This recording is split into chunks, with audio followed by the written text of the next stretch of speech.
نحمده ونصلي على رسوله الكريم اما بعد فاعوذ بالله من الشيطان الرجيم بسم الله الرحمن الرحيم رب اشرح لي صدري ويسر لي امري واحلل عقدة من لساني يفقهوا قولي۔ سورۃ الملک 29ویں پارے کی ابتدا ہوتی ہے تبارک الذی بیدہ الملک، بہت بابرکت ہے وہ جس کے ہاتھ میں کائنات کی بادشاہت ہے، وہو علی کل شیء قدیر، اور وہ ہر چیز پر پوری قدرت رکھتا ہے، طاقت رکھتا ہے۔ الذی خلق الموت والحیات، جس نے زندگی اور موت کو پیدا کیا۔ کیوں پیدا کیا؟ لیبلوکم، تاکہ وہ تم کو آزما کر دیکھے، تمہارا امتحان لے۔ کس بات کا امتحان؟ ایکم احسن عملا، کہ تم میں اچھے کام کرنے والا کون ہے، اور وہ غالب اور بخشنے والا ہے۔ جس نے 7 آسمان اوپر تلے بنائے، تو اے دیکھنے والے، اللہ رحمان کی پیدائش میں کوئی بے ضابطگی تم نہ پاؤ گے۔ دوبارہ نظریں ڈال کر دیکھو، کیا کوئی شگاف نظر آتا ہے؟ پھر دوہرا کر دیکھو، بار بار دیکھو، تمہاری نگاہ تھک کر نامراد پلٹ آئے گی۔ بے شک ہم نے آسمان دنیا کو چراغوں یعنی ستاروں سے آراستہ کیا، اور انہیں شیاطین کے مار بگانے کا ذریعہ بھی بنایا، اور شیطانوں کے لیے ہم نے دوزخ کا جلانے والا عذاب تیار کر دیا، اور اپنے رب کے ساتھ کفر کرنے والوں کے لیے جہنم کا عذاب ہے، اور وہ کیا ہی بری جگہ ہے۔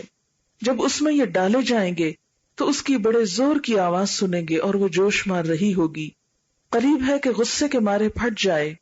جب بھی اس میں کوئی گروہ ڈالا جائے گا، اس سے جہنم کے داروغے پوچھیں گے، کیا تمہارے پاس کوئی ڈرانے والا نہیں آیا تھا؟ وہ جواب دیں گے، بے شک آیا تھا، لیکن ہم نے اسے جھٹلا دیا، اور ہم نے کہا کہ اللہ تعالیٰ نے کچھ بھی نازل نہیں کیا، تم بہت بڑی گمراہی میں ہو۔ اور وہ کہیں گے، کاش ہم سن لیتے یا ہم عقل سے کام لیتے، تو آج اس جلتی ہوئی بھڑکتی ہوئی آگ کے سزاواروں میں شامل نہ ہوتے، اور یوں وہ اپنے گناہوں کا اعتراف کر لیں گے۔ بس لعنت ہو دوزخ والوں پر۔ اس وقت میں نے آپ کے سامنے چند آیات سورۃ الملک کی پڑھی ہیں۔ سورۃ الملک کی فضیلت آپ سب جانتے ہیں، یہ قرآن پاک کی اہم ترین سورتوں میں سے ایک سورت ہے۔ اس کی فضیلت میں متعدد احادیث آتی ہیں۔ اس میں سے ایک حدیث ہے کہ نبی صلی اللہ علیہ وسلم نے فرمایا، اللہ کی کتاب میں ایک سورت ہے جس میں صرف 30 آیات ہیں، یہ آدمی کی سفارش کرے گی یہاں تک کہ اس کو بخش دیا جائے گا، یعنی جو شخص اس کو پڑھے گا اس کے لیے یہ سورت سفارشی بنے گی۔ اسی طرح ایک دوسری روایت میں ہے، قرآن مجید میں ایک سورت ہے جو اپنے پڑھنے والے کی طرف سے جھگڑا کرے گی حتیٰ کہ اسے جنت میں داخل کرائے گی۔ ایک اور روایت میں آتا ہے کہ نبی صلی اللہ علیہ وسلم رات کو سونے سے قبل سورۃ الف لام میم السجدہ اور سورہ ملک ضرور پڑھا کرتے تھے۔ اسی طرح ایک اور روایت میں آتا ہے کہ سورہ ملک عذاب قبر سے روکنے والی ہے، یعنی اس کا پڑھنے والا عذاب قبر سے محفوظ رہے گا۔ سوال یہ پیدا ہوتا ہے کہ آخر اس سورت میں کون سی ایسی بات ہے کہ جس کی وجہ سے، جس کے پڑھنے سے انسان کی بخشش ہوگی، اور وہ سورت انسان کے لیے جھگڑا کرے گی اور اسے جنت میں داخل کرائے گی؟ حالانکہ کلام تو سارا اللہ تعالیٰ کا ہے، سارا اسی نے اتارا، جبریل علیہ السلام لے کر آئے، محمد صلی اللہ علیہ وسلم پر اتارا گیا، تو پھر ایسا کیوں ہے کہ کچھ صورتوں کو بعض صورتوں پر معنی کے اعتبار سے یا ان کے جو تاثیر ہے اس کے اعتبار سے زیادہ فوقیت حاصل ہے؟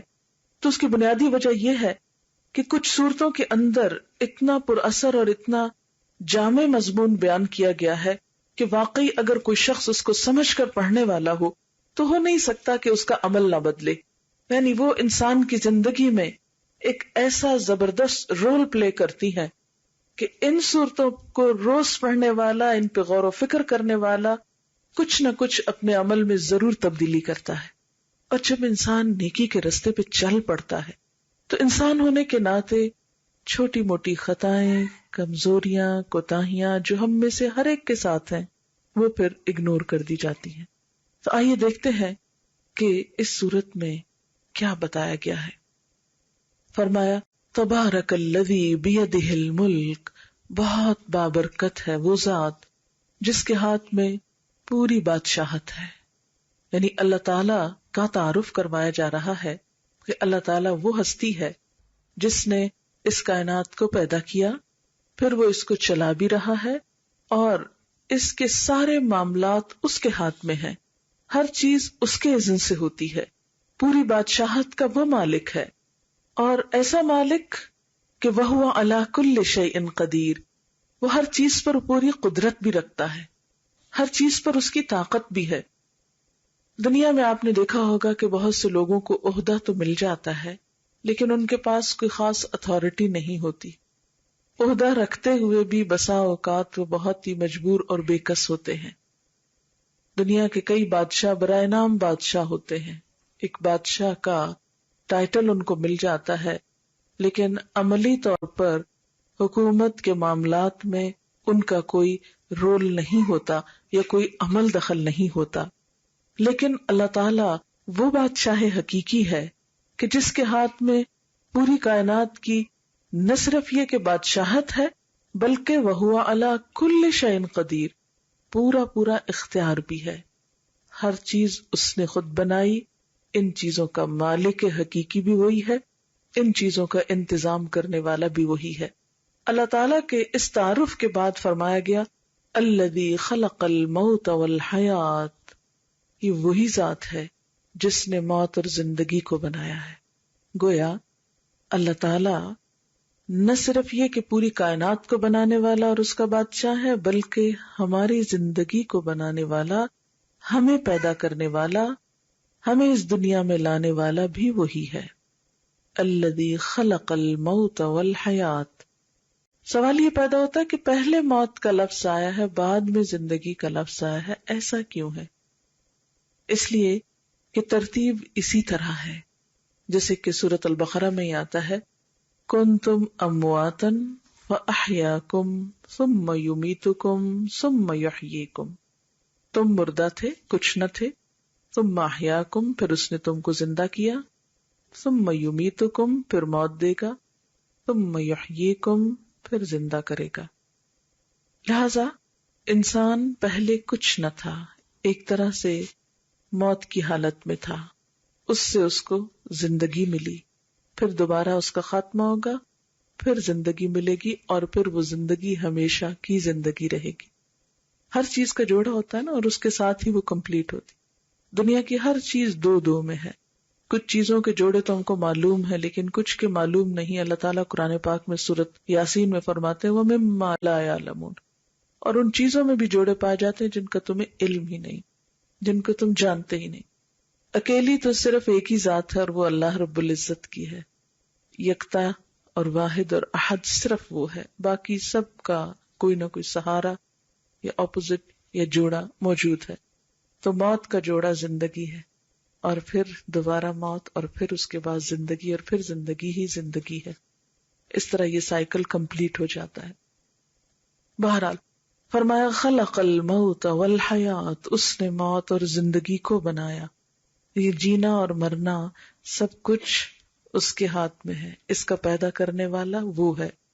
جیسے صبح بھی میں نے عرض کیا کہ اگر کسی انسان سے یہ پوچھا جائے کہ تم کہاں سے آ رہے ہو اور تمہیں جانا کہاں ہے، اور وہ کہ مجھے پتہ ہی نہیں، تو آپ سمجھو گے کہ اس انسان کے پاس عقل نام کی چیز نہیں، جو یہ نہیں جانتا کہاں سے آ رہا ہے اور کہاں جانا ہے اس کو.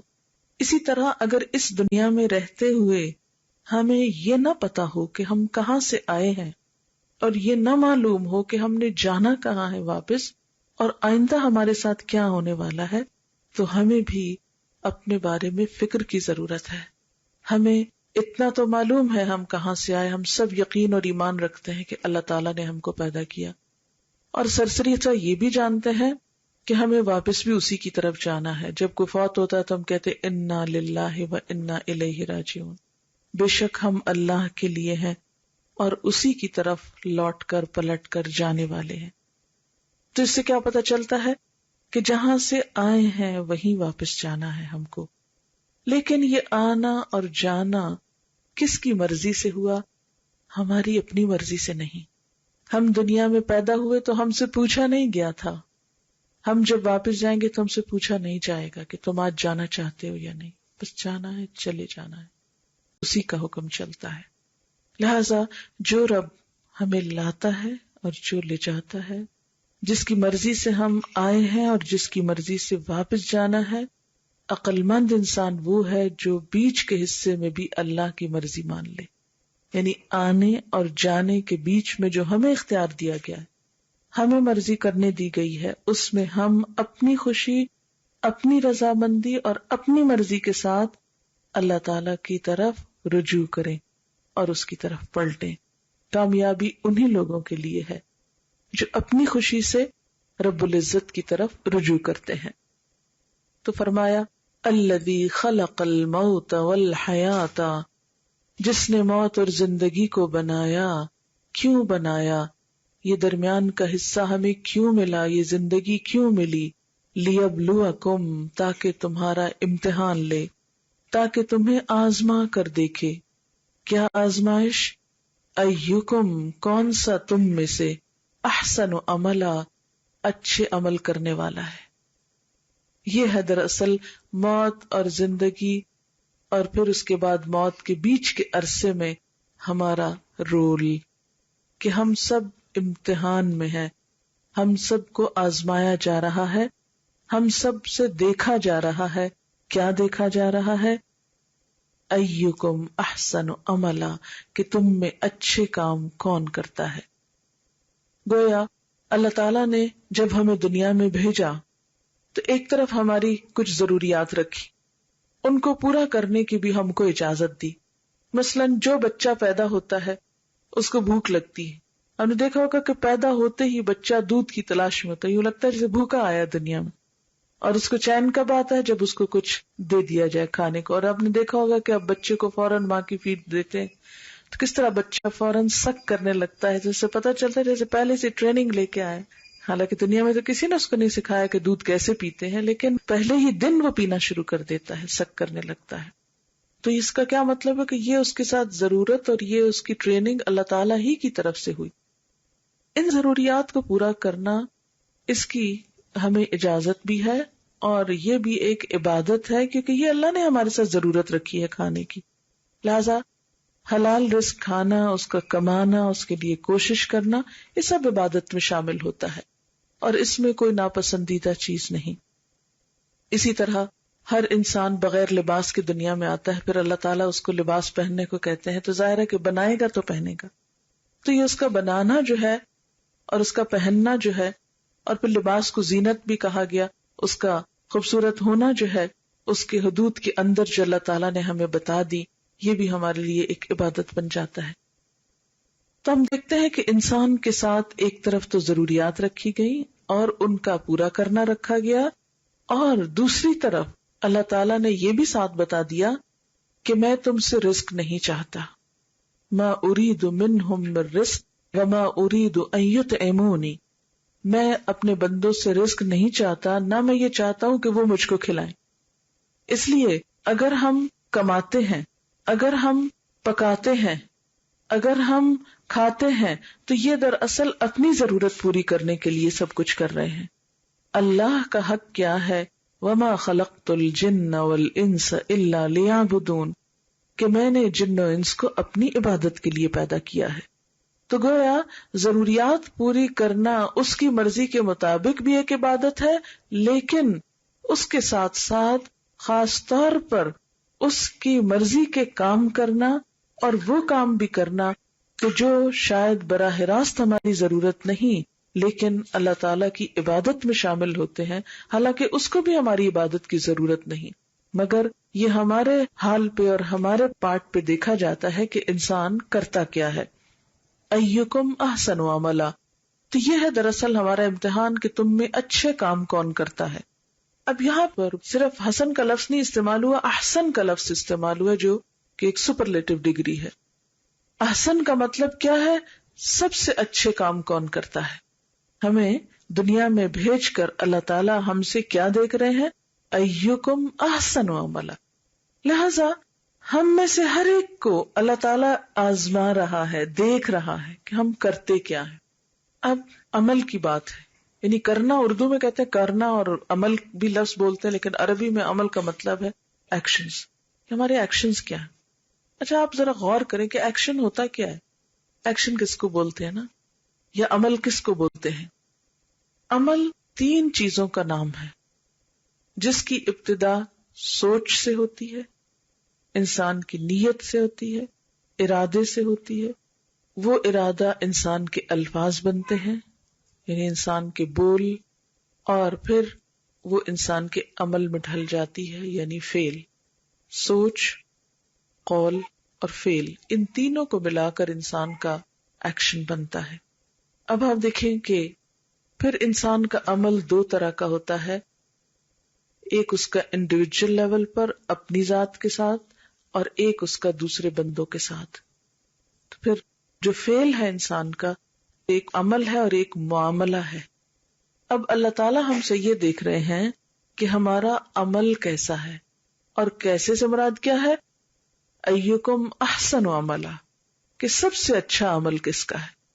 ہم سب دنیا سے جب واپس جائیں گے تو ہم سے یہی پوچھا جائے گا کہ تم عمل کیا کر کے آئے گو.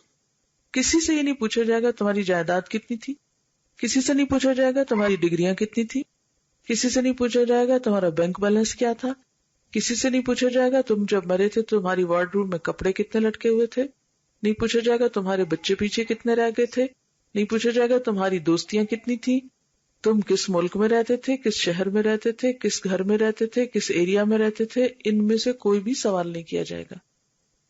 سوال کیا کیا جائے گا؟ کر کے کیا لائے ہو، عمل کیا ہے پاس. یہ جو کچھ میں نے تمہیں دیا تھا، خواہ بچے تھے، علم تھا، گھر تھا، شوہر تھا، دوست تھے، اچھا رہن سہن تھا، یہ سب کچھ، یہ تو میری نعمتیں تھی تمہارے پاس. بتاؤ ان نعمتوں کو پا کر تم نے کیا کیا، کر کے کیا آئے ہو. تو ہول سول جو سوال ہم سے کیا جائے گا وہ ہمارے عمل کا ہے. ایک حدیث پاک میں آتا ہے، ان اللہ لا ينظر الى صورکم واموالکم ولکن ينظر الى قلوبکم واعمالکم. اللہ نہ تمہاری صورتیں دیکھتا ہے نہ تمہارے مال دیکھتا ہے. کسی کا خوش سے خوش شکل ہونا اللہ تعالیٰ کو ذرا بھی امپریس نہیں کرتا. کوئی کتنا بھی اسمارٹ ہو، کتنا بھی حسین ہو، وہ اس سے بالکل متاثر نہیں ہوتا، کیونکہ اس نے یہ نہیں کہا احسن شکل، کس کی شکل اچھی، یہ نہیں مانگا اس نے، کیونکہ شکل تو اس نے خود بنائی، جس کی جیسے چاہی گھڑ کے بنا دی. وہ تو اس کا اپنا کام ہے، اس لیے وہ اس سے متاثر ہی نہیں ہوتا. پھر فرمایا ولا الی اموالکم، نہ تمہارے مالوں سے متاثر ہوتا ہے، اس لیے کہ وہ تو مالک الملک ہے، اور بیدہ الملک، ساری کائنات کی بادشاہت اس کے ہاتھ میں. اس کو کیا اس سے فرق پڑتا ہے کہ کوئی انسان زمین کے ایک چھوٹے سے حصے کا مالک ہے؟ اس کی نگاہ میں تو وہ ذرے کے برابر بھی نہیں ہے. یہ وہ معیار ہیں جو ہم نے دنیا میں انسانوں کو پرکھنے کے رکھے ہوئے ہیں. جب ہم کسی سے امپریس ہوتے ہیں تو دیکھتے ہیں کہ اس کے پاس ڈگری کون سی ہے، تمہارا دل بیٹھنے لگتا ہے اچھا فلاں ڈگری ہے اس کے پاس، یا کسی کا گھر ایسا ہے تو ہم ایک دم متاثر ہو جاتے ہیں، یا کسی کا مال زیادہ، یا بزنس بڑا ہے تو ہم اس سے ذرا دبنے لگتے ہیں کہ ہاں وہ ہم سے بڑا ہے، روب کھانے لگتے ہیں وغیرہ وغیرہ. لیکن اللہ تعالیٰ تو ان میں سے کسی بھی چیز سے متاثر نہیں ہوتے، سب اس کی اپنی دین ہے، اس کی اپنی تقسیم ہے. وہ کیا دیکھتے ہیں ہم سے؟ ایکم احسن عملا، کہ تم میں سے سب سے اچھے کام کس کے ہیں. اسی لیے ان اکرمکم عند اللہ اتقاکم، تم میں اللہ کے نزدیک سب سے زیادہ عزت والا وہ ہے جس کے اندر تقوی زیادہ ہے، جس کے اندر خدا کا خوف زیادہ ہے. اگر کسی کے دل میں خدا کا خوف نہیں تو وہ اللہ تعالیٰ کے نزدیک کچھ بھی وقت نہیں رکھتا، کوئی بھی اہمیت نہیں رکھتا. وَلَٰكِن يَنظُرُ إِلَىٰ قُلُوبِكُمْ، وہ تو تمہارے دلوں کو دیکھتا ہے، تمہارے دل کیسے ہیں. وَأَعْمَالِكُمْ، اور تمہارے اعمال کو دیکھتا ہے. تو پھر وہیں سے بات آ جاتی ہے کہ اعمال کس طرح بنتے ہیں. سب سے پہلی چیز اس میں انسان کی سوچ آتی ہے کہ کوئی بھی کام کیا کیوں ہے، کس نیت سے کیا ہے، کس غرض سے کیا ہے، کس سوچ سے کیا ہے. مثلاً ایک شخص اگر کعبۃ اللہ بھی جاتا ہے اور اس کو بیت اللہ کے اندر نماز کی اجازت مل جاتی، بہت بڑی نیکی ہمارے نزدیک شاید اس سے بڑی کسی نیکی کا تصور نہیں. ہم بہت خوش قسمت سمجھیں گے اس کو کہ جس کو وہاں سے بلاوا آ جائے اور پھر اللہ کے گھر کے اندر اس کو نماز پڑھنے کا موقع ملے. بہت کم لوگوں کو ملتا ہے، یعنی خانہ کعبہ کے جو کمرہ ہے اس کے اندر. لیکن اگر کسی نے وہاں بھی نماز اس لیے پڑھی کہ میں ہر ایک کو بتا سکوں کہ میں کتنا لکی ہوں اور کتنا نیک ہوں اور کتنی بڑی میں نے نیکی کی کہ میں اس کمرے میں جا کے نماز پڑھ کے، اور ہر ایک کو شہرت حاصل کر رہا ہے اور دکھاوا کر رہا ہے، تو اللہ تعالیٰ کے نزدیک یہ بڑی سی بڑی نیکی بھی کوئی اہمیت نہیں رکھتی. اسی طرح اگر کوئی شخص اپنی ساری پونجی بھی خدا کی راہ میں دے دیتا ہے لیکن نیت اس کی کیا ہے کہ لوگ مجھے سخی کہیں، تو اللہ کے نزدیک اس کی سخاوت ایک مچھر کے پر کے برابر بھی وزن نہیں رکھتی. اسی طرح اگر کوئی شخص بظاہر ساری ساری رات کھڑا رہتا ہے اور نفلیں پڑھتا رہتا ہے، سارا سارا دن روزہ رکھتا ہے، لیکن اس کے دل میں کیا چور چھپا ہوا ہے کہ لوگ مجھے بہت پرہیزگار اور متقی اور بہت اللہ والا سمجھے. اللہ تعالیٰ کے نزدیک ایسی عبادت جو صرف لوگوں سے شہرت حاصل کرنے کے لیے اور انعام اور تعریف اور دنیا کے فائدے اٹھانے کے لیے ہو، وہ اس کے نزدیک کچھ بھی اہمیت نہیں رکھتی.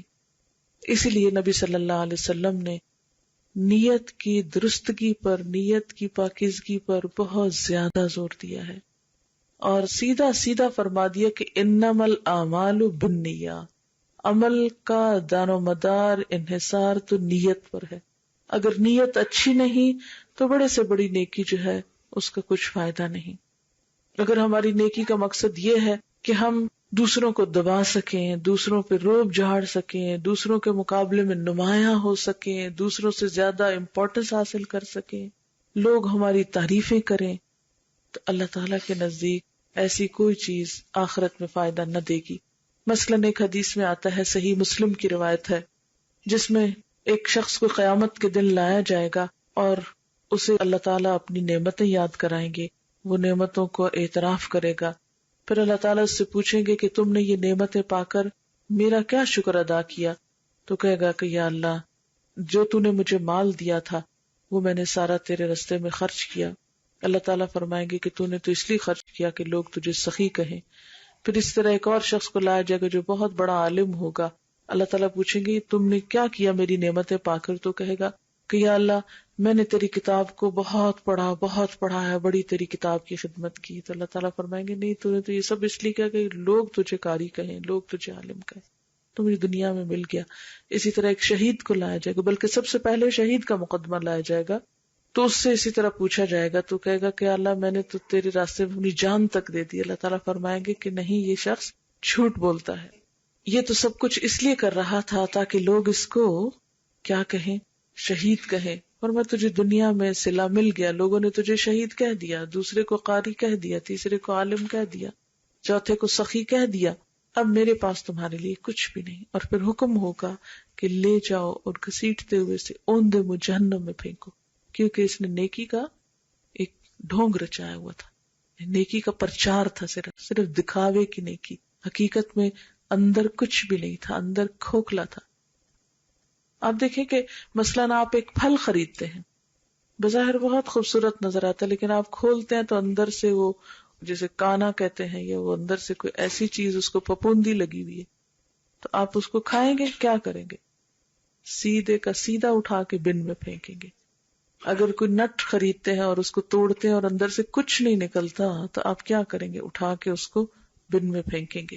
کوئی بھی چیز جو اندر سے درست نہ ہو تو صرف ظاہر سے اس کا اچھا ہونا کوئی زیادہ فائدہ نہیں دیتا. لیکن چونکہ نیت کسی کو نظر نہیں آتی، اس لیے عام طور پر ہم سب لوگ اس کی طرف سے غافل رہتے ہیں. اور شیطان کا ٹھکانہ بھی وہی ہے، چونکہ نیت کی بنیاد دل میں ہوتی ہے نا، دل سے جنم لیتی ہے. اور شیطان مردود جو ہے ہمارا دشمن، وہ بھی وہیں بیٹھا ہوا ہے، وہ بھی اسی رستے سے اندر جاتا ہے. تو ادھر سے ہم اچھا خیال سوچتے ہیں، اسی لیے دیکھیں نا، سب سے زیادہ جنگ انسان کو اپنی نیت کے ساتھ کرنی پڑتی ہے. سب سے زیادہ مشکل مرحلہ یہی ہے. اب کھینچ تان کے ظاہری عبادتیں پھر بھی کر لیتے ہیں، لیکن وہاں اس کو پکڑنا اور اس کو ہاتھ ملانا اور اس کو کنٹرول کرنا اور بار بار اس کی باگیں کھینچنا، یہ سب سے مشکل ترین امتحان ہے انسان کی زندگی میں، کیونکہ غیر محسوس طریقے سے انسان پھسلنے لگتا ہے، ادھر ادھر ہونے لگتا ہے. لہذا ہم سب کو اس کے لیے اللہ تعالیٰ سے خاص دعا کرنی چاہیے کہ یا اللہ تو ہماری نیت کو اپنے لیے خالص کر لے. ہم چھوٹی نیکی کریں یا بڑی کریں، جو تو ہمیں توفیق دے ہم کریں، لیکن ہم تیری رضا کے لیے کریں، تیری خوشی کے لیے کریں. ورنہ تو بڑے سے بڑا مال خرچ کیا ہوا، ایفرٹ لگائی ہوئی، محنت کی ہوئی، سب کی سب بیکار ہو سکتی ہے.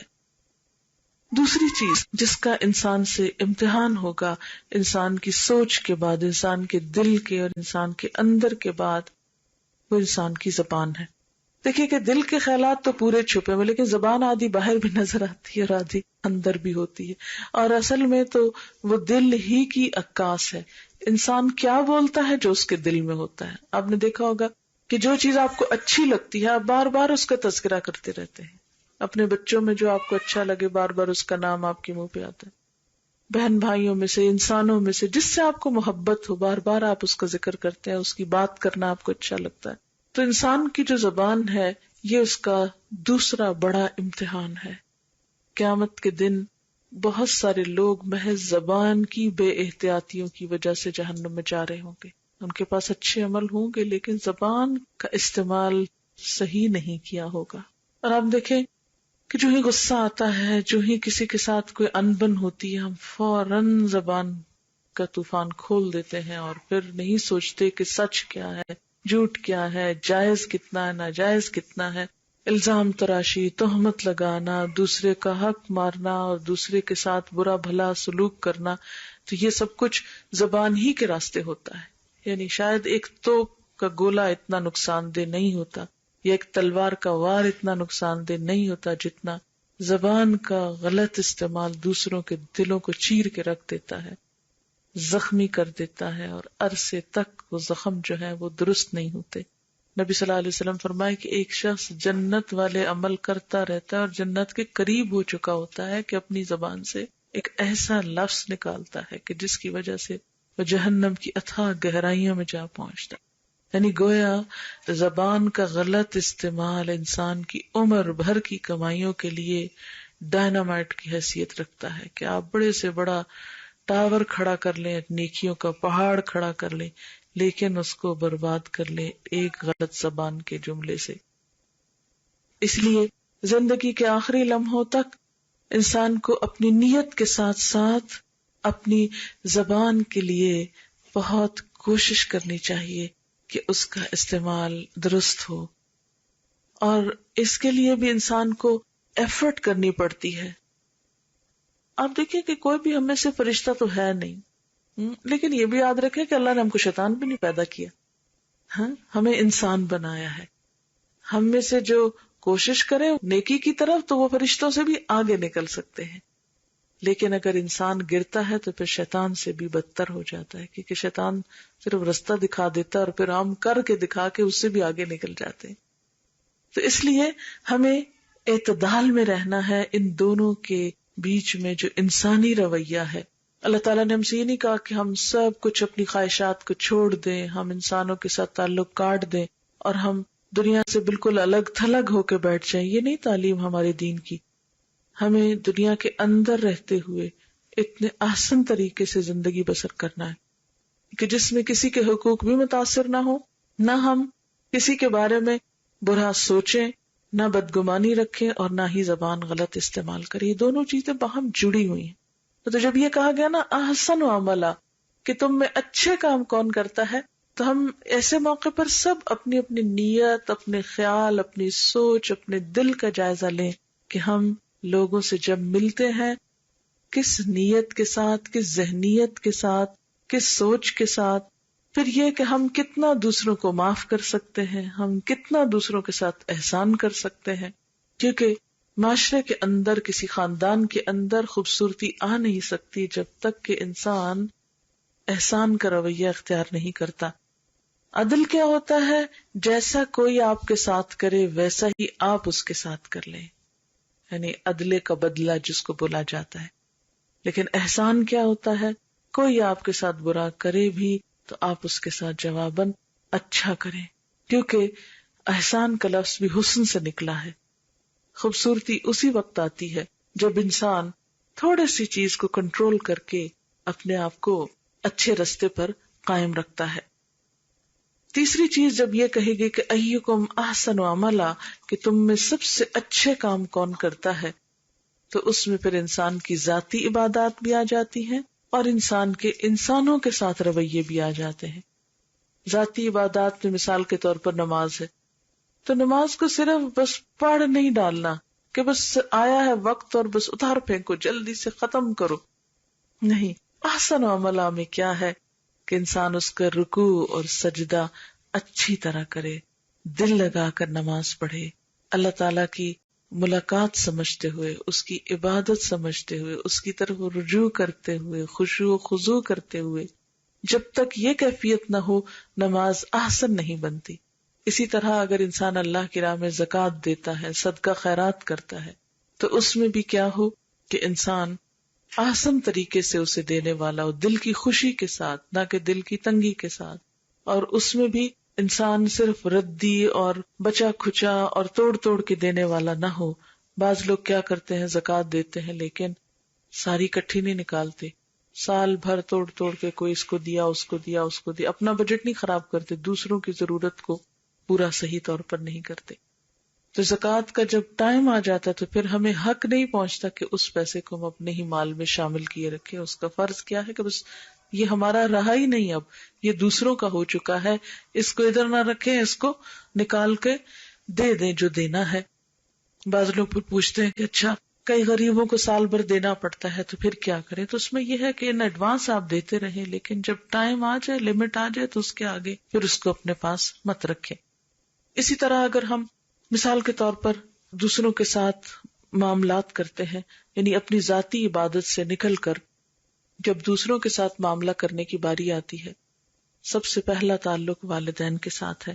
قرآن پاک میں ہمیں کیا کہا گیا کہ انشکر لی ولوالدیک، میرا شکر ادا کرو اور اپنے والدین کا کرو، وبالوالدین احسانا، والدین کے ساتھ احسان کرو، اگر ان کی طرف سے کوئی تکلیف بھی پہنچتی ہے تو بھی ان کے ساتھ اچھا رویہ رکھو۔ پھر اسی طرح شوہر کے ساتھ بھی اچھا رویہ، بچوں کے ساتھ بھی احسن معاملہ، ہمسایوں کے ساتھ حسن سلوک۔ آپ صلی اللہ علیہ وسلم فرماتے کہ جبریل علیہ السلام نے مجھے ہمسایوں کے ساتھ اچھا سلوک کرنے کی اتنی تاکید کی کہ مجھے یوں لگا کہ جیسے کہ وہ ہمسائے کو وراثت میں شریک کر دیں گے یا وراثت میں حقدار بنا دیں گے۔ پھر اسی طرح کسی بھی انسان کے ساتھ معاملہ، مثلاً آپ کسی دکان پہ کھڑے کچھ خرید و فروخت کر رہے ہیں، وہاں بھی احسن معاملہ، کسی ٹیکسی ڈرائیور کے ساتھ معاملہ کر رہے ہیں اس کو پے کرنے کا، کسی سے کام کروایا ہے، مثلا کسی پلمبر کو بلوایا آپ نے اور اس کی پیمنٹ کا مسئلہ ہے تو اس کے ساتھ احسن معاملہ۔ یعنی کوئی بھی جگہ ہو، کوئی بھی موقع ہو، کسی بھی انسان کے ساتھ کچھ بھلائی کرنی پڑے تو کھلے دل کے ساتھ اور اچھی نیت کے ساتھ، اچھے ارادے کے ساتھ، یعنی احسن عمل اندر کی نیت بھی خوبصورت ہو اور باہر سے اس کا طریقہ کار بھی درست ہو۔ مثلاً آپ دیکھیں کہ ہمارے ہاں بہت سے لوگ نماز تو پڑھتے ہیں مگر ان کو پڑھنے کا طریقہ ہی نہیں آتا، اور جب طریقہ ہی نہیں آتا تو پھر وہ نماز احسن کیسے بن سکتی ہے نا؟ اور ہمارا امتحان ہے یہ کہ ہم عبادت کیسے کر کے آتے ہیں۔ یعنی یہاں سوال یہ نہیں ہے کہ نماز پڑھیں یا نہ پڑھیں، کیونکہ وہ تو مسلمان کی پہچان ہے، نماز کے بغیر تو مسلمان کی پہچان ہی نہیں ہے۔ ایک مسلمان اور غیر مسلم میں سب سے بڑا فرق ہی نماز ہے، کیونکہ اب ہمارے شکل کے اوپر تو نہیں لکھا ہوتا کہ ہم مسلمان ہیں، نہ ہی ہماری گفتگو سے بہت پتہ چلے گا، لیکن مسلمان اور کافر جب ایک جگہ پر جمع ہوں گے تو جو ہی اذان کا وقت آئے گا وہ الگ الگ ہو جائیں گے۔ یہ ایک بہت بڑا سمبل ہے، ایک بہت بڑا فرق ہے۔ لیکن اگر مسلمان بھی اسی طرح بیٹھے رہے جیسے نان مسلم، پھر کس بات کا فرق ہے؟ ناموں کا فرق تو اسلام نہیں ہے کہ ہمارا نام جو ہے وہ احمد ہے اور ان کا نام ایلن ہے مثلا، یا کچھ اور ہے، تو اس سے تو بات نہیں بنے گی۔ بات تو اس وقت بنے گی جب ہمارے اور ان کے عمل میں فرق ہوگا۔ اسلام اور کفر کے درمیان حد فاصل ہے یہ نماز، لیکن ہمارے ہاں اس کو کتنا لائٹلی لیا جاتا ہے اور اس کی طرف توجہ ہی نہیں دی جاتی۔ تو بات یہ ہے کہ نماز پڑھنے یا نہ پڑھنے میں تو کوئی کوشچن ہی نہیں ہے، کہ کوئی شخص کہے میں مسلمان ہوں اور اس کے بعد وہ نماز کی طرف نہ توجہ کرے. لیکن نماز پڑھنے کے ساتھ ساتھ پھر مزید جس چیز کی طرف توجہ کرنے کی ہم سب کو ضرورت ہے کہ اس کو احسن طریقے سے پڑھے. اچھا، احسن طریقے میں پھر دو چیزیں آ جاتی ہیں. مثلاً ایک نماز کا باطن ہے اور ایک نماز کا ظاہر ہے. ان دونوں کا اچھا ہونا بھی ضروری ہے. اچھا، اسلام میں جتنی بھی عبادات ہیں، جتنی بھی چیزیں ہیں، اس میں دونوں طرف کی تعلیمات ملتی ہیں. ہم مسلمانوں نے زیادہ اہمیت ظاہریت کو دی ہے اور دوسرا پہلو ہم نے اگنور کر دیا ہے. اب دیکھیں کہ اسپرٹ کے بغیر باڈی کچھ بھی نہیں ہے. ہمارا ظاہری ڈھانچہ، ہڈیاں اور گوشت کچھ نہیں جب تک ہماری روح نہیں اندر.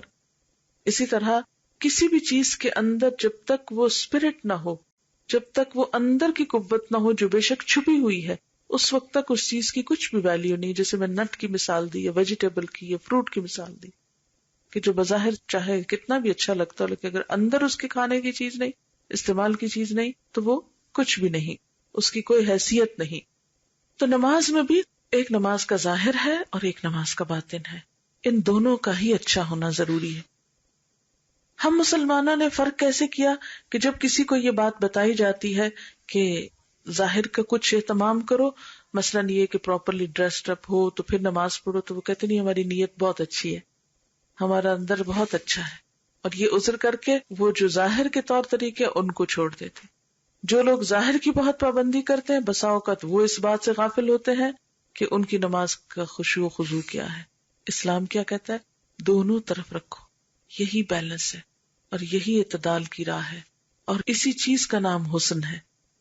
اچھا، ہم لوگوں کا حال کیا ہے؟ جب ہم دنیا کی طرف نکلتے ہیں تو ہم دین کو بالکل بھول جاتے ہیں، اس کو کہتے ہیں یہ اتنا نیسیسری نہیں. اچھا، پھر کیا ہوتا ہے کہ ہم دین کی طرف نکلے تو دنیا سے بالکل ہی غافل ہو گئے. یعنی ہم مسلمانوں کو معلوم نہیں کیا مشکل ہے کہ ہم ایکسٹریمسٹ لوگ ہیں. ایک طرف پڑھتے ہیں تو بس اسی طرف نکل جاتے ہیں، دوسری طرف اگر اللہ کے حقوق ادا کرنے لگے تو بندوں کو بالکل بھول گئے، اور اگر بندوں کی خدمت کرنے لگے تو خدا کو فراموش کر دیا. حالانکہ ہمارا امتحان کے ٹیسٹ کیا ہے؟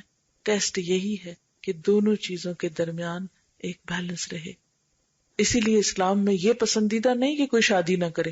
مثلا کرسچینٹی میں ہو سکتا ہے کہ یہ بہت بڑا کسی کے لیے میرٹ ہو کہ اس نے شادی نہیں کی اور ساری زندگی خدا کے نام پہ وقف کر دی، لیکن اسلام میں یہ کوئی میرٹ نہیں ہے.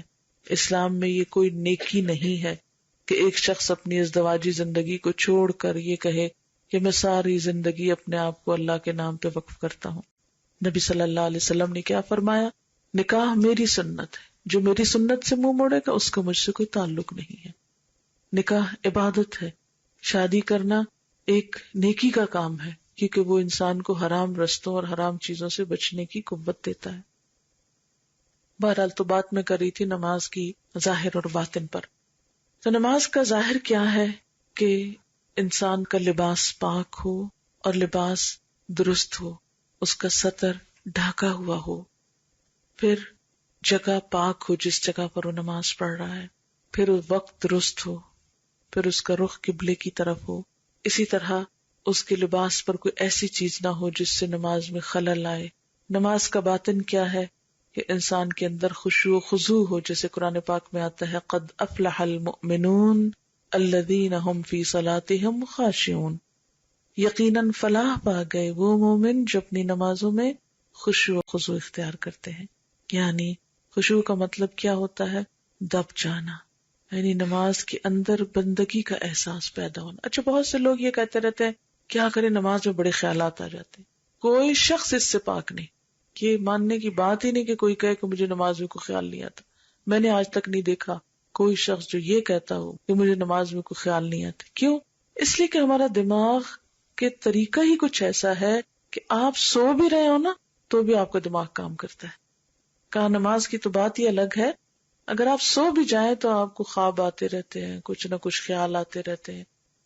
وہ فنکشنل ہوتا ہے، کچھ نہ کچھ. وہ مثلا سوتے ہوئے بچے کو دیکھیں آپ، یا کسی بھی انسان کو دیکھیں سوتے ہوئے، کبھی وہ سائڈ لے رہا ہوتا ہے. اگر آپ کسی سے پوچھے رات میں تم نے کتنی دفعہ سائڈ بدلی، اس کو نہیں یاد ہوگا. تو اب یہ اگر دماغ کام ہی نہ کرے تو یہ مسلز اور یہ جسم موو بھی نہیں کر سکتا. تو بہرحال جو دماغ سوتے ہوئے بھی کام کرتا ہے اور اپنا کام جاری رکھتا ہے سوچنے کا یا ہلنے جلنے کا، تو وہ دماغ کیسے ممکن ہے کہ نماز کی حالت میں اسٹل سائلنٹ اور بالکل بے نیاز ہو جائے؟ جس چیز سے منع کیا گیا وہ یہ کہ جان بوجھ کے انسان کو ایسے خیال نہیں دل میں لانے چاہیے. اگر ایسے برے خیال آ رہے ہیں تو اس کے لیے نبی صلی اللہ علیہ وسلم نے کیا بتایا کہ بائیں طرف دل کے طرف رخ کر کے فتکار دو 3 مرتبہ اور اعوذ باللہ من الشیطان الرجیم پڑھو. ایک صحابی کو آپ نے یہ طریقہ بتایا تھا تو ان کے وہ وسوسے جو نماز کی حالت میں ہوتے تھے وہ چلے گئے. کیونکہ بعض اوقات شیطان عبادت کے موقع پر بہت پیچھے پڑ جاتا ہے. مثلا آپ وضو کرتے ہیں تو وہ پیچھے پڑ جاتا ہے، اس کا نام بلحان ہے، وہ بار بار وسوسے ڈالتا ہے، تمہارا وضو ہی نہیں ہوا. کیوں؟ اس لیے کہ وضو میں شک رہے گا تو پھر نماز بھی ٹھیک نہیں ہوگی، اس کی خشوع نہیں آئے گا. اسی طرح جب نماز میں خشوع نہیں آئے گا تو پڑھ کے بھی اس کو مزہ نہیں آئے گا، بے چینی رہے گی. جب بے چینی ہوگی کچھ دن بعد پڑھنا ہی چھوڑ دے گا. اور چونکہ شیطان نے خود سجدے سے انکار کیا تھا، لہٰذا وہ انسان کے لیے بھی کیا چاہتا ہے کہ یہ سجدے سے انکار ہی کرے. اور سب سے پہلا کام جو ہم سے کراتا ہے وہ یہ ہے کہ نماز سے بددلی کروا کے انسان کو دور کر دے. بہرحال اب آپ دیکھیں کہ اگر ہم نے نماز میں یہ دونوں چیزیں برقرار نہ رکھی تو پھر نماز کیا ہے، محض ایک ایکسرسائز ہو جاتی ہے یا خانہ پوری والی بات ہو جاتی ہے، احسن عمل نہیں بنتی. تو ہمیں اس چیز کی کوشش کرنی ہے کہ ہر کام کے اندر حسن، خوبصورتی. جیسے ہم دنیا کے کام کرتے ہیں نا تو ہم عام طور پہ کہتے ہیں میں بہت پرفیکشنسٹ ہوں، میں جو کام کرتی ہوں بس اس میں پرفیکشن مجھے اچھی لگتی ہے. ہم کھانا پکاتے ہیں تو اس میں بہت پرفیکشن کا خیال رکھتے ہیں، گھروں کو ڈیکوریٹ کرتے ہیں، اپنے لباس کو، اپنے آپ کو، ہر چیز میں ہم پرفیکشنسٹ کہلانا پسند کرتے ہیں. لیکن جو ہی دین کا معاملہ آتا ہے تو تھوڑے سے تھوڑے پہ ہم کہتے ہیں بس کافی ہے، اس میں پرفیکشن کی ضرورت نہیں. حالانکہ اس کے بدلے میں جنت ملے گی ہم کو. دنیا میں ہم پرفیکشنسٹ ہو بھی گئے تو زیادہ سے زیادہ کیا انعام مل جائے گا ہم کو. اس میں ٹھیک ہے اس کو بھی اچھے طریقے سے نبھانا چاہیے. یہ نہیں کہا اسلام نے کہ تم دنیا میں بے وقوف نظر آؤ یا اپنے آپ سے غافل ہو جاؤ یا تم سادھو بن جاؤ یا کنگھی کرنا چھوڑ دو یا تم بال نہ سنوارو. آپ کو یاد ہوگا کہ ایک صحابی جب آئے اور ان کے بال الجھے ہوئے تھے تو آپ نے کیا کہا، جاؤ کنگھی ہے تمہارے پاس، جاؤ کنگھی کر کے آؤ. آپ صلی اللہ علیہ وسلم صفائی کا ایک بہترین نمونہ تھے. صفائی کو ایمان کا حصہ بنا دیا گیا کہ یہ ایمان کا حصہ ہے. مومن ہی نہیں ہو سکتے اگر صاف ستھرے نہیں رہو گے. تو اس سے آگے اور کیا ہو سکتا ہے؟ پھر باقی کیا بچا؟ تو ہمارا امتحان کیا ہے؟ ایکم احسن عملا، تم میں سب سے اچھے کام کون کرتا ہے. اچھا یہ احسن عمل جو ہے نا یہ ایکسٹریمسٹ ہونا نہیں ہے، کام میں خوبصورتی پیدا کرنا ہے. ایسی نماز کہ جو اللہ تعالیٰ کو پسند آ جائے، ایسا وضو جو اس کو پسند آ جائے. اور یہ سب کچھ کس طرح ہوتا ہے؟ اس کی 2 بنیادیں، ایک تو اخلاص نیت اور اس کے ساتھ ساتھ سنت کا اتباع. جب تک نبی صلی اللہ علیہ وسلم کا طریقہ نہ ہو اس وقت تک کوئی عمل بھی احسن نہیں ہوا کرتا. یعنی احسن کا معیار ہماری عقل نہیں قائم کرے گی، ورنہ تو ہر شخص کا معیار فرق ہو جائے گا نا. اچھا آج ہمارے ہاں کنفیوژن کیوں ہے مسلمانوں کے اندر؟ یعنی ہر شخص ایک عجیب ڈائلیما میں نظر آتا ہے. کیونکہ مثلاً آپ کسی سے کچھ سنتے ہیں، کسی سے کچھ سنتے ہیں، ایک اسکالر آتا ہے ایک کہہ جاتا ہے، دوسرا آتا ہے کچھ اور کہہ جاتا ہے، پھر آپ سوچتے ہیں پتہ نہیں کس نے صحیح کہا تھا اور کس نے غلط کہا تھا، ہمیں کیا کرنا چاہیے. یہ کنفیوژن کیوں ہوتے ہیں؟ یہ اس وجہ سے ہوتے ہیں کہ ہم بسا اوقات بغیر دلیل کے لوگوں کی بات مانتے چلے جاتے ہیں. ہمارا معیار یا ہمارا کرائیٹیریا کوئی انسان نہیں ہونے چاہیے، ہمارا معیار اللہ تعالیٰ کی کتاب اور اس کے رسول صلی اللہ علیہ وسلم کی سنت ہونا چاہیے. زندگی کا کوئی کام ایسا نہیں کہ جو نبی صلی اللہ علیہ وسلم نے نہ کیا. لیکن افسوس یہ کہ جیسے قرآن پاک کا معاملہ تو عام طور پر یہ ہوتا ہے کہ ہم رمضان میں جیسے پڑھ لیتے ہیں، تراویح میں سن لیتے ہیں، ترجمہ بھی پڑھ لیتے ہیں، تفسیر بھی کچھ نہ کچھ پڑھ لیتے ہیں، درس وغیرہ ہو جاتے ہیں. لیکن نبی صلی اللہ علیہ وسلم کی سیرت کے بارے میں، آپ کی سنت کے بارے میں، آپ کے طرز زندگی کے بارے میں، طرز عمل کے بارے میں عام طور پر ہم اتنی توجہ نہیں کرتے، اس کو اتنی اہمیت نہیں دیتے. یہی وجہ ہے کہ جب ہر شخص اپنی عقل کے مطابق دین کو لیتا ہے، اپنی خواہش کے مطابق لینے لگتا ہے، اپنی مرضی کے مطابق انٹرپریٹ کرنے لگتا ہے، تو پھر کنفیوژنز پیدا ہونے لگتے ہیں، پھر ایک کشاکش پیدا ہونے لگتی ہے. لہٰذا کوئی بھی چیز جب ہم کو کرنا ہو، کوئی بھی کام جب ہمیں کرنا ہو تو ہمیں زیادہ سے زیادہ یہ دیکھنا چاہیے کہ کیا اللہ کے رسول صلی اللہ علیہ وسلم نے کیا. مثلاً یہ صورت ہی جب میں نے اس کی فضیلت بتائی تو آپ کا حق ہے کہ آپ مجھ سے پوچھیں کہ جی آپ کہہ رہی ہیں کہ یہ اس کے پڑھنے والے کو عذاب قبر سے محفوظ رکھا جاتا ہے، تو یہ کس نے کہا ہے؟ میری تو کوئی اتھارٹی نہیں کہ میں آپ کو ایسی کوئی بات سنا دوں، یہ اللہ کے رسول صلی اللہ علیہ وسلم ہی کی اتھارٹی ہے۔ اچھا، اسی طرح ہم دیکھتے ہیں کہ بہت سے لوگ حج کرنے کے جاتے ہیں لیکن ان کو پتہ ہی نہیں ہوتا حج کیا کرنا ہے، وہ جیسے لوگ کر رہے ہوتے اور ایک کنفیوژن میں جاتے ہیں، کنفیوژن میں واپس لوٹ آتے ہیں۔ حج کر کے آپ کو کہتے ہیں، وہ اصل میں کئی لوگوں کو پوچھتی ہوں کہ دوسرا حج کیوں کر رہے ہو، کہتے ہیں وہ جو پہلے کیا تھا نا اس کو تو سمجھ ہی نہیں تھی کہ کیا کرنا ہے، آپ ذرا دوسرا تسلی سے کرنے کے لیے جا رہے ہیں، آسن کی کیٹیگری میں کرنے کے لیے جا رہے ہیں۔ تو اب ہر شخص کو تو موقع نہیں مل سکتا کہ 2 دفعہ حج کرے یا 2 دفعہ ایک کام کرے، تو اس لیے بہتر کیا ہے کہ جو کام آپ کرنے لگے اس کے بارے میں جان لیں، اس کے بارے میں معلوم کر لیں، اپنی زندگی کا، اپنے وقت کا مینجمنٹ اس طرح کریں، تقسیم اس طرح کریں کہ اپنے کھانے پینے کے لیے، خریدنے کے لیے، اوڑھنے پہننے کے لیے، رشتہ داروں دوستوں کے لیے، کمائی کرنے کے لیے بھی وقت ہو، اور اس کے ساتھ ساتھ ان سارے کاموں کی لسٹ میں ایک لازمی کام دین سیکھنے کا بھی ہو، کیونکہ احسن عمل اس وقت تک نہیں ہو سکتا جب تک ہم اس کو صحیح طور پر سیکھیں گے نہیں۔ صرف کتاب سے پڑھنا اور سیکھنا نہیں کہلاتا جب تک کسی کرنے والے سے کر کے نہ دیکھا جائے یا کروا کے نہ دیکھا جائے۔ مثلا کوئی ریسیپی جب آپ کسی کتاب سے دیکھ کے اس کو تیار کرتے ہیں، اس کے ساتھ تصویریں دی ہوئی ہوتی ہیں، میجرمنٹس دیے ہوئے ہوتے ہیں، سب کچھ ہوتا ہے، لیکن وہ ٹیسٹ نہیں آتا یا وہ کانفیڈنس نہیں آتا جتنا کہ آپ کسی بنانے والے کو بناتے ہوئے دیکھ کر بنا لیتے ہیں۔ مثلاً اگر آپ اپنی بچیوں کو یہاں پر روٹی بنانے کا طریقہ لکھ کر بتائیں یا زبانی سمجھائیں کہ آٹا لے کر اس میں اتنا پانی ڈالتے ہیں، یوں گوندتے ہیں، یوں پیڑا بنتا ہے، یوں روٹی باریک ہوتی، یوں بیلنے پہ گول ہوتی ہے، پھر اتنی ہیٹ میں جو ہے وہ چولہا جلایا جاتا ہے، پھر اس کے اوپر پکائی جاتی ہے، پھر یوں پلٹی جاتی، یوں پھلائی جاتی، یوں اتاری جاتی ہے، تو آپ جتنی مرضی زبانی کہانی کریں سوال ہی پیدا نہیں ہوتا کہ وہ اس کو صرف زبانی سن کے وہ کر ڈالے۔ کیا ہوگا؟ ہو سکتا ہے آٹا بہت سخت رکھتے ہیں، ہو سکتا ہے بہت پتلا کر دیں، ہو سکتا ہے پیڑا صحیح نہ بنے اس کو بال بنا کے رکھتے ہیں، ہو سکتا ہے کہ بیلنا نہ آئے، ہو سکتا ہے کہ توا ٹھنڈے پہ ڈال دیں اور وہ چمٹ جائے، ہو سکتا ہے کہ تیز آگ ہو اور وہ جل جائے، اور ہو سکتا ہے کہ وہ کچی کچی پلٹاتے رہیں جس سے کوئی سائڈ بھی صحیح نہ پکے۔ تو یہ آپ نے اگر سکھائی ہے چپاتی بنانا تو آپ نے کیسے سکھائی نا، ایک ایک سٹیپ کر کے دکھایا۔ اسی طرح نبی صلی اللہ علیہ وسلم نے ایک ایک کام کر کے دکھایا اور پھر وہ ایک ایک ڈیٹیل اس کی محفوظ ہے، اور ہمیں بھی اس طریقے کو جاننے کی ضرورت ہے اور استاد کی ضرورت ہوتی ہے کہ جس سے ہم مختلف چیزوں کا طریقہ سیکھ لیں۔ دیکھیں، دنیاوی تعلیم کے لیے اسکول، کالجز، یونیورسٹیز کیوں بنی ہے؟ کیا مقصد ہے ان کے بننے کا؟ گھر میں بیٹھ کے کیوں نہیں ڈاکٹر بن جاتے؟ گھر بیٹھ کر آپ کیوں نہیں کوئی بھی سبجیکٹ پڑھ لیتے؟ اسکول کا مقصد ہی یہ ہوتا ہے کہ وہاں جا کر مل بیٹھ کر ایک دوسرے کے ساتھ ایک کمپٹیشن بھی ہو جاتا ہے، ایک دوسرے کے ساتھ ڈسکشنز ہوتی ہیں، ایکسچینج آف آئیڈیاز ہوتے ہیں، تو وہ کام کرنا آسان ہو جاتا ہے۔ اسی طرح یہ ہے کہ آپ لوگ بھی اپنے لیے ایسی پلاننگ کریں کہ جس میں آپ دین کو باقاعدہ تھوڑا تھوڑا سیکھیں۔ میں نہیں کہتی کہ روز ہی آپ کوئی ایسی کلاسز شروع کریں یا روز ہی آپ بیٹھیں۔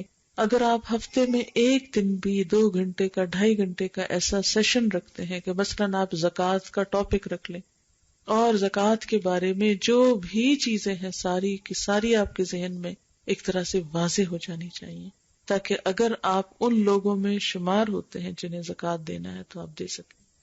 میں کبھی کبھی سوچتی ہوں کہ ہم لوگ دنیا کے معاملے میں کتنے پرٹیکولر ہیں کہ ٹیکس ادا کرنے کے لیے پورا علم لوگوں کو پتا ہوتا ہے، کہاں کہاں سے کیا بچت ہو سکتی ہے، ایک ایک کھانا جو ہے اس کو پراپر طریقے سے فل کرنا پڑتا ہے، اس کی انٹریز کرنی پڑتی ہیں، اور اس میں کتنے پرٹیکولر ہوتے ہیں۔ لیکن زکوٰۃ کے معاملے میں نہ تو کوئی ہم مسلمانوں نے پروفارما بنایا ہے، نہ کوئی کوسچنئر ہے، نہ کوئی ایسا ڈاکیومنٹ ہے کہ جسے ہم تیار کر کے تو ہر ایک کو دے سکیں کہ یہ ہے آپ کس کیٹیگری میں فال کرتے ہیں، اے میں کرتے ہیں، بی میں کرتے ہیں، سی میں کرتے ہیں، اور پھر اس کے بعد ہر شخص اپنے آپ کا خود سیلف اسیسمنٹ کر کے دیکھ لے، کیونکہ اس قسم کی کوئی ٹریننگ ہی نہیں ہے۔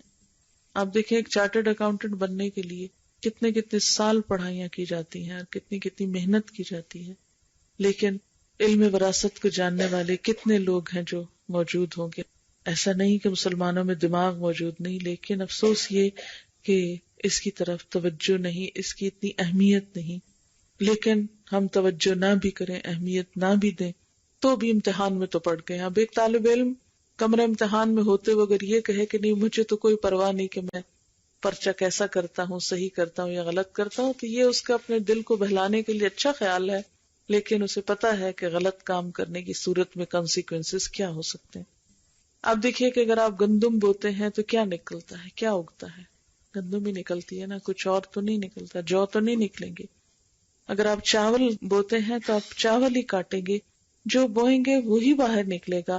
اسی طرح اگر ہم اچھی نماز پڑھیں گے تو اچھا نتیجہ سامنے آئے گا، کوئی بھی عمل اچھا کریں گے تو اچھا نتیجہ آئے گا. اس لیے دین کا معاملہ بھی ایک اہم معاملہ ہے زندگی کا، اور اس کے لیے ہمیں توجہ دینی ہوگی اور اس کی طرف غور و فکر کرنا ہوگا اور اس کے لیے سیکھنا ہوگا، جاننا ہوگا. جیسے نبی صلی اللہ علیہ وسلم فرمایا طلب العلم فریضۃ علی کل مسلم، علم کا حاصل کرنا ہر مسلمان پہ فرض ہے. اور اس میں یہ نہیں کہا کہ نہیں بوڑھے ایگزمپٹڈ ہیں یا جوان یا عورتیں یا بزنس کرنے والے یا فلاں اور فلاں یا دوسرے ملکوں میں رہنے والے. نہیں، ہر مسلمان خواہ وہ دنیا کے کسی بھی حصے میں رہتا ہے، کوئی بھی لباس پہنتا ہے، کوئی بھی رنگ رکھتا ہے، کوئی کھانا کھاتا ہے، کچھ بھی، یہ تو ضروریات زندگی ہے. جہاں آپ پیدا ہو گئے آپ خود بخود ویسا ہی کلچر اپنا لیں گے. وہ تو آپ اپنے آس پاس کو دیکھ کر وہ چیزیں تو خود بخود آ جاتی، انسان سیکھ لیتا ہے. لیکن دین ایک ایسی چیز ہے جو خود بخود نہیں آتی، اس کو سیکھنا پڑتا ہے، اس کو جاننا پڑتا ہے، اسے معلوم کرنا پڑتا ہے. اگر آپ اپنے بچوں کو نماز پڑھنے کا طریقہ نہیں سکھائیں گے تو انہیں خود تو نہیں آئے گا، آپ ہی کو سکھانا ہے. اس لیے احسن عمل کرنے کے لیے ہمیں عمل کرنا سیکھنا ہے، ہمیں اس کو جاننا ہے. ٹھیک ہے، میں نہیں کہتی کہ ہر شخص علامہ بنے، ہر شخص عالم یا عالمہ بنے تو تبھی وہ دین پہ عمل کر سکتے، نہیں. جس جس چیز کی ضرورت پڑتی جائے وہ چیز سیکھتے رہے. مثال کے طور پر آپ بچے کی شادی کرنے لگے تو شادی سے پہلے بتائیں اس کو کہ اگر وہ لڑکا ہے کہ اس کی بیوی کے حقوق کیا ہیں، اگر وہ لڑکی ہے تو اس کے شوہر کے حقوق کیا ہیں، سسرال والوں کے حقوق کیا ہیں. اسی طرح اگر آپ ماں بننے والے ہیں تو آپ کو پتا ہونا چاہیے کہ ماں کی ذمہ داریاں کیا ہیں. اگر آپ بچے ہیں تو آپ کو پتا ہونا چاہیے کہ آپ کے والدین کے حقوق کیا ہیں. اگر آپ کے ہمسائے ہیں تو آپ کو پتا ہونا چاہیے کہ ہمسایوں کے ساتھ کیا کرنا ہے، وغیرہ وغیرہ. یعنی جو ضرورت پڑتی جائے ویسا ویسا انسان سیکھتا چلا جائے. اور اسی لیے کہتے ہیں نا کہ علم حاصل کرو پنگھوڑے سے لے کر قبر تک، ہے نا. ہمارے دین کا تو اصول یہی ہے نا کہ اس کے لیے کوئی ایج لمٹ نہیں ہے کہ جی ہم تو اب بوڑھے ہو گئے اب ہم کیا سیکھیں گے. چھوٹے ہوتے سے لے کر آخر تک، یعنی جس دن ہمارا دنیا سے آخری دن ہے اس دن تک ہمیں کچھ نہ کچھ سیکھتے رہنا. ہو سکتا ہے ابھی کچھ رہ گیا ہو. بالکل ایسے ہی جیسے ایک ایگزام میں پرچہ دیتے ہیں نا تو پہلے منٹ سے لکھنا شروع کرتے ہیں اور آخر تک لکھ کر، اور اگر تھوڑا سا وقت بچ جائے تو ہم پیچھے سے پلٹ پلٹ کے دیکھتے ہیں کوئی چیز رہ تو نہیں گئی، پھر کوسچن چیک کرنا شروع کر دیتے ہیں، پھر تسلی کرتے ہیں نہیں پورا ہو گیا، تاکہ اطمینان کے ساتھ کمرے سے باہر نکلے. تو ہم بھی یہ دنیا کا جو ایگزامینیشن ہال ہے اس سے جب نکلیں تو اطمینان کے ساتھ. اور پھر وَهُوَ الْعَزِيزُ الْغَفُورُ، وہ زبردست بھی ہے معاف کرنے والا بھی ہے. زبردست کا کیا مطلب ہے کہ اگر تم نے اس کی اطاعت نہ کی، احسن عمل نہ کیے تو وہ پکڑ سکتا ہے، اور اگر کرنے کی کوشش کی اور پھر کچھ چھوٹ ہو گئی تو غفور بھی ہے، بخش بھی دیتا ہے، معاف بھی کر دیتا ہے. اور پھر ساتھ اللہ تعالیٰ کی مزید کچھ قدرت ہے. آپ دیکھیے پہلے اللہ تعالیٰ کا تعارف، پھر بعد میں اللہ تعالیٰ کا تعارف. الذی خلق السبع سماوات طباقا، جس نے 7 آسمان تہ بتہ بنائے. ما تری فی خلق الرحمن من تفاوت، تم رحمان کی تخلیق میں کسی قسم کا کوئی فرق نہ پاؤ گے، کوئی تفاوت، کوئی ڈسکرپنسی، کوئی کسی قسم کی کنٹرڈکشن ایسی نہیں تمہیں ملے گی کہ جس سے تم کہو کہ یہاں کچھ ہے اور وہاں کچھ ہے. نہیں، نیچے سے لے کر اوپر تک ایک جیسا سسٹم چل رہا ہے. آپ دیکھیں جیسے ہماری ایک بریڈ کا پیس ہم کھاتے ہیں، کبھی ہم نے سوچا کہ یہ پیس کیسے بنا؟ جب تک زمین سے لے کر آسمان تک کی قوتیں آپس میں کوآرڈینیٹ نہیں کریں، ایک دوسرے کی مدد نہیں کریں، ہم ایک بریڈ کا پیس بھی نہیں کھا سکتے. گندم اگ نہیں سکتی جب تک زمین میں پانی نہ جائے، پانی ہو نہیں سکتا جب تک بارشیں نہ برسے، بارش برستی نہیں جب تک کہ سمندر کا پانی بھاپ بن کے نہ اٹھے، وہ پانی بھاپ بن کے اٹھ نہیں سکتا جب تک سورج نہ نکلے، یعنی سورج اس کے ساتھ تعاون نہ کرے. پھر سورج نکلے بھی اور پانی بھاپ بنے بھی تو ہوا جب تک کہنا نہ مانے اور اس پانی کو اٹھا کے آگے نہ چلے، بادل نہ بنے، اس وقت تک ہوتا نہیں. اور بادل جب تک برسے نہیں اس وقت تک، اور پھر برس کے زمین اس کو جذب نہ کرے، اگر سارے پھینکتی چلی جائے تو بھی بات نہیں بنتی. تو آپ دیکھیں کہ صرف ایک بریڈ کے پیس کے لیے سورج بھی خدمت گزار ہے آپ کا، ہوائیں بھی خدمت میں لگی ہوئی ہیں، سمندر بھی خدمت کر رہا ہے، زمین بھی اگانے پہ لگی ہوئی ہے. اور اس کے بعد اس کو آپ دیکھیں فصل کاٹتے ہیں، پھر اس کو پیستے ہیں، پھر اس کے گونتے ہیں، بیک کرتے ہیں، نہ جانے کیا کیا خدمتیں اس پر ہوتی ہیں، جب جا کر انسان اس میں سے ایک چیز کو اپنے لیے استعمال کے قابل بناتا ہے. تو اگر آپ دیکھیں کہ اس میں سے کوئی ایک چیز بھی اپنی جگہ سے ہل جائے اور وہ کوآپریٹ نہیں کرے تو انسان کچھ بھی کرنے کے لائق نہ ہو. اسی لیے اللہ تعالیٰ فرماتے ثم ارجع البصر، پھر بے شک نگاہ دوڑا کے دیکھو، مرتین، بار بار دیکھو، ینقلب الیک البصر خاسئا وہو حسیر، تمہاری نگاہ تھک کر تمہاری طرف واپس آ جائے گی اور وہ کوئی بھی اللہ تعالیٰ کی تخلیق کے اندر عیب یا نقص نہیں ڈھونڈ سکتی. اسی رب نے تمہیں احسن عمل کرنے کو کہا ہے، اس کو تم دھوکہ نہیں دے سکتے، اس کو تم بھلوا نہیں سکتے، اس سے کہیں بھاگ نہیں سکتے کہ تم بے ایمانی کر کے دھوکہ کر کے اس کو نہیں اللہ تعالیٰ یہ تو ایسے ہی تھا، یہ تو بھول کے ہو گیا تھا، اور یہ میری نیت نہیں تھی، اور یہ میری مرضی نہیں تھی. جیسے ہم انسانوں کو ٹال مٹول کرتے ہیں، اللہ تعالیٰ کو ایسے ٹال مٹول نہیں کر سکیں. پھر اللہ تعالیٰ آسمان پہ ستاروں کی بات کرتے کہ دیکھو وہ ذات کون ہے جس نے بغیر کسی سہارے کے ان ستاروں کو وہاں تھام رکھا ہے، اور وہ آسمان کے لیے خوبصورتی کی چیز ہے، ستارے ٹکے ہوئے ہوتے ہیں، اور شیطانوں کو بھی اس سے مار پکایا جاتا ہے. اور پھر ساتھ ہی بتا دیا کہ کافروں کے لیے، بات نہ ماننے والوں کے لیے دوزخ کا عذاب ہے. جب اس میں ڈالے جائیں گے تو اس کے دھاڑنے کی ہولناک آواز سنیں گے، آگ کا شور سنیں گے، اور وہ جوش کھا رہی ہوگی، غصے سے پھٹ رہی ہوگی کہ یہ اب اللہ کے نافرمان، انہوں نے اللہ کی نافرمانی کیوں کی، آئیں اور میں ان کی خبر لوں. اور پھر ساتھ ہی فرمایا کہ جب کوئی جہنم میں گروہ ڈالا جائے گا تو جہنم کے جو ذمہ دار ہیں وہ پوچھیں گے تمہارے پاس کوئی ڈرانے والا نہیں ہے، تمہیں کسی نے کچھ نہیں بتایا تھا، تم بے خبر رہے. قالو، وہ کہیں گے تو تھا لیکن ہم نے کہا اللہ نے کچھ نہیں اتارا، یہ سب مولویوں کی اپنی بنائی ہوئی باتیں ہیں. اور اس وقت کہیں گے کہ لو کننا نسمع، کاش ہم سن لیتے، سنتے تو صحیح. آج آپ دیکھیں ہم پہ سننا بھی بھاری ہو گیا، حالانکہ سننا سب سے آسان کام ہے. آپ بیٹھے رہیں، لیٹے رہیں، آپ کہیں بھی ہو تو آپ سن سکتے ہیں، لیکن سب سے آسان کام بھی ہم کرنے کو تیار نہیں. دین کے معاملے میں ہم بہت کچھ سنتے رہتے ہیں لیکن دین کی بات سننے کے لیے بھی ہمارے پاس وقت نہیں. تو آپ دیکھیں کہ جب انسان سنتا ہی نہیں تو پھر ہدایت کے رستے تو نہیں کھلتے نا. فائدہ تو اسی کو ہوتا ہے جو ایٹ لیسٹ سنے. لو کننا نسمع او نعقل، کاش ہم سنتے یا عقل سے کام لیتے، کچھ ہوش میں آتے، اپنا فائدہ نقصان پہچانتے. ما کننا فی اصحاب السعیر، ہم دوزخ والوں میں شامل نہ ہوتے. فاعترفوا بذنبہم، اس طرح وہ اپنے گناہوں کا اعتراف کر لیں گے، مان جائیں گے کہ غلطی ہماری ہے، قصور ہم میں ہے، کوتاہی ہم نے کی، غفلت ہم نے کی. لیکن اس وقت یہ اعتراف فائدہ نہ دے گا. وَسَحْقًا لِأَصْحَابِ السَّعِيرِ، اس وقت دوزخ والوں پہ بس لعنت ڈال دی جائے گی کہ اب اللہ کی رحمت سے محروم، وہ تو جو کچھ کر کے آئے ہو، اب تمہارے ریزلٹس ریورس نہیں ہو سکتے. وآخر دعوانا الحمدللہ وبحمدک، نشہد ان لا الہ الا انت، نستغفرک ونتوب الیک.